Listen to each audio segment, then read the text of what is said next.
नमस्कार मित्रांनो, काल एक सोशल मीडियावर एक मेसेज पाहण्यात आला ज्यामध्ये सांगितलं जातं की ही जी पांढरी रेषा आहे पाठीमागची माझ्या दिसते ही, तर या पांढऱ्या रेषेच्या बाहेर मोटरसायकल चालवायला पाहिजे. म्हणजे ही जी पांढरी रेषा दिसते याच्या या बाजूनेच मोटरसायकल चालवायला पाहिजे असं एक छान वर्दीतील व्यक्ती आहे त्यांचा व्हिडिओ मी पाहिला कालच.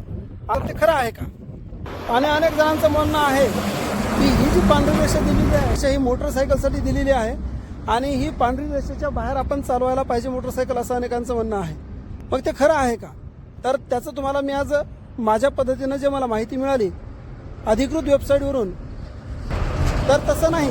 मोटरसायकल ही या रेषेच्या या बाहेर जर चालवली तर अपघात होण्याची जास्त शक्यता आहे. त्याचं कारण असं आहे की या बाजूचा रोड जो असतो हा खात्रीशीर चांगलाच असेल असं नाही, कारण ही सीमारेषा दर्शवते. याच्या बाहेर तुम्ही चालू नका. रोड खराब असू शकते, तुटलेला असू शकते किंवा वाळू गिट्टी जमा झालेली असू शकते असं त्याचा अर्थ होऊ शकते. त्यामुळे आपण काय तथ्य आहे ते पाहण्याचा जाणण्याचा प्रयत्न करू. मी काही तज्ज्ञ वगैरे नाही, परंतु मला जी वेबसाईटवर जेव्हा तो मेसेज पाहिला त्यानंतर मी शोध घेतला, तर वेबसाईटवर अधिकृत वेबसाईटवर जी आहे ती जी मला माहिती सापडली मी तुमच्याकडे मांडतो. म्हणून या पद्धतीच्या रोडच्या बाजूला चालावं किंवा जागा नसेल किंवा चुरी असेल पडलेली तरी पण याच बाजूला चालायला पाहिजे असं काही मोटरसायकल अनेक वेळा मी पाहतो रोडने. तर तसं न करता, कारण ह्या गोष्टी आपल्या अपघाताला कारणीभूत ठरू शकतात. त्याचं खरं तथ्य काय आहे आपण ते पाहूया. ह्या पांढऱ्या रेषा जी दिसतात तुम्हाला, पांढऱ्या रेषा तुटक आहेत, काही सलग आहेत. काही पुलावर सलग पिवळी सिंगल रेषा असते, काही ठिकाणी सलग पिवळी डबल रेषा असते. तर या सगळ्यांचा अर्थ काय आपण पाहूया. ही जी पांढरी रेषा दर्शवते ही दर्शवते की ही लिमिट आहे, याच्या बाहेर चालू नका. याच्या आतमध्ये आपण गाड्या चालवाव्या, कारण याच्या बाहेरची खात्री नाही. खराब रोड असू शकते, तुटलेला असू शकते, गिट्टी वाळू म्हणजे छोटी चुरी असू शकते, वाळू असू शकते म्हणजे तुमची गाडी स्लिप होऊ शकते किंवा रोड तुटका फुटका असू शकते, याचा हा अर्थ आहे. आणि हे जर असं असेल, ही सीमारेषा जर बाहेरून चालायची जर असेल तर मग जे पलीकडे दिलेली आहे, पलीकडे एक सीमारेषा दिलेली आहे, मग रोडच्या पलीकडनं चालायचं का? तिकडनं अर्धा फूट ते 1 फूट, अर्धा ते पाऊण फूट जागा आहे, मग पलीकडनं चालायचं का? तर नाही. ती पलीकडची सीमारेषा आहे डिव्हायडरकडची, त्याच्या पलीकडे जाऊ नये अशी ती सूचना आहे. त्यानंतर समोर जे दिसते, समोर तुम्हाला जी पांढरी रेषा दिसते, ही पांढरी रेषेच्या काय दर्शवते?